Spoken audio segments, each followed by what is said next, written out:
Assalamualaikum warahmatullahi wabarakatuh. Bersama saya ini akan saya jelaskan tentang bagaimana penilaian BKD part 1 bidang pendidikan. Nah, jadi lingkup kegiatan bidang pendidikan ini, aktivitas dosen meliputi mengajar, pembimbing skripsi, penguji skripsi, pembimbing PKL KKN, orasi ilmiah, pelatihan maupun pengembangan diri, serta tugas tambahan terutama bagi pejabat yang disebut dengan DT. Nah, bagaimana langkah-langkah cara masuknya sebagai asesor, yaitu masuk ke aplikasi Sester Kemendikbud, kemudian masukkan username dan password. Setelah itu masuk ke layanan BKD, pilih menu asesor BKD, kemudian selanjutnya pilih menu periode yang sedang berjalan, ya, itu di bagian bawah, kemudian pilih perguruan tinggi dan lihat bagaimana data yang di bawahnya. Setelah itu tampil nama asesi, ya, itu silahkan dipilih yang mana, kemudian yang akan dinilai di bidang pendidikan dulu, kita klik bidang pendidikan, maka tampil isian BKD bidang pendidikan. Oke, lebih jelasnya simak tayangan berikut ini.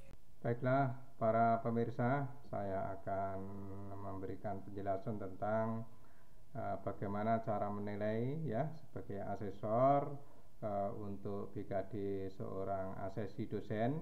Ya, saya akan coba praktekkan untuk bagaimana menilai dalam bidang pendidikan, ya.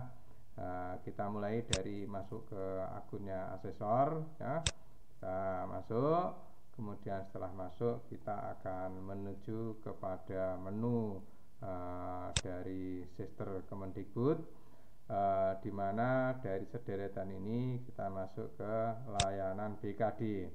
Sebagai asesor kita klik dengan BKD di sini, ya.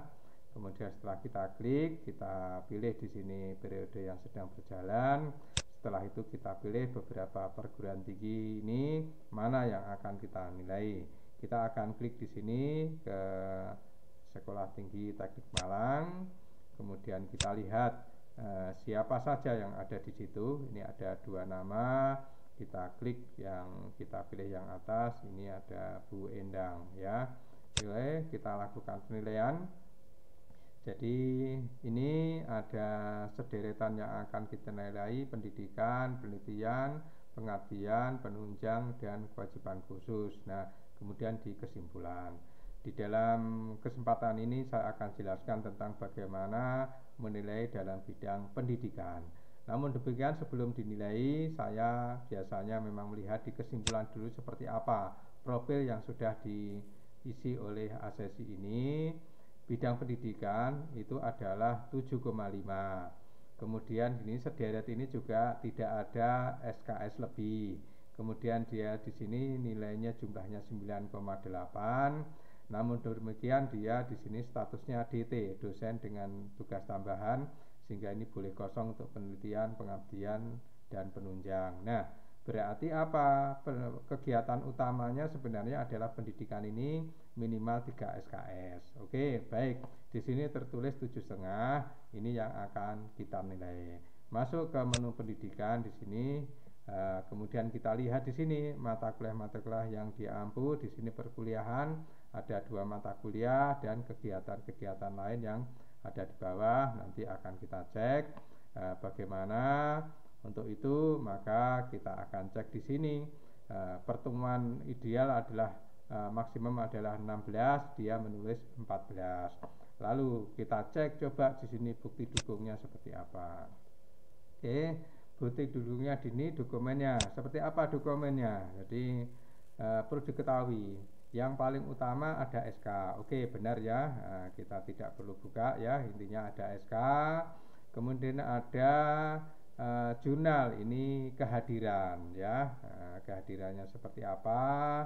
Kemudian ada nilai di sini. Oke, berarti keperluan utama sudah terpenuhi. Soal masih ada hal-hal yang ada presensi mahasiswa, ada RPS, itu lebih bagus lagi. Berarti secara umum ini adalah memenuhi. Cuma kita klik dulu SK-nya seperti apa ya. Kita klik dulu.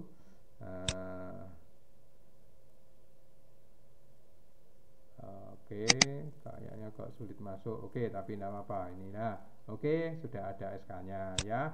Kemudian kita selanjutnya masuk lagi tentang setelah SK kita melihat kehadiran jurnal, karena penilaian itu ada di maaf, ini bukan jurnal, mestinya jurnalnya jurnal kehadiran ya, bukan jurnal tentang mungkin tetap dilihat di presensi ini ya. Presensi ini kita lihat bagaimana daftar hadirnya seperti apa ya. Kita cek di sini ya. Oke, daftar hadir total 16. Sebenarnya ini kalau itu termasuk UTS dan UAS, ini sudah langsung ditulis 16, bukan 14. Jadi ketentuan 16 pertemuan itu termasuk UTS dan UAS. Seharusnya tidak perlu ditulis 14, tapi harusnya ditulis 16 ya. Berarti harusnya di sini karena 2 SKS, harusnya di sini tulis 2, begitu ya. Oke, kalau 2 kita tulis di sini sesuai ketentuan POBKD. Oke, baik. Ini mestinya seperti itu.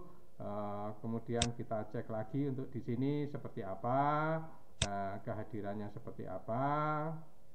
Oke, kehadirannya sebagaimana dan seterusnya.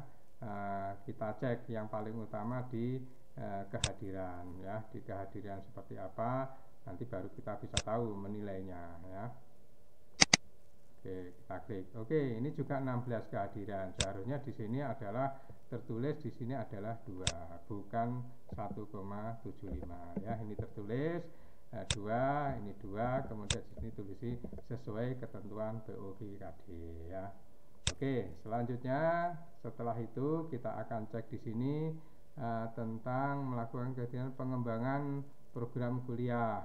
Oke, melakukan pengembangan kuliah tetap muka RPS berangkat. Oke, ini dia membuat RPS ya. Oke, ada SK-nya dan seterusnya. Kita coba ini, kita anggap sesuai lah begitu ya, karena kegiatannya sederhana ya. Yang paling rawan itu di perkuliahan. Kemudian di sini dia sebagai pejabat, kita cek ini SK-nya seperti apa. Oke, ini ada SK Kaprodi. Oke ya, nanti bisa kita buka. Langsung kita anggap, kita katakan sesuai ya. Kalau sesuai, maka ini bisa kita simpan. Oke, baik. Jadi ini sudah terisi semua, mengajar, kemudian mengembangkan perkuliahan dan pejabat. Inilah para pemirsa untuk mengetahui bagaimana cara menilai suatu kegiatan penelitian, kegiatan tentang pendidikan. Sekian, semoga bermanfaat. Assalamualaikum warahmatullahi wabarakatuh.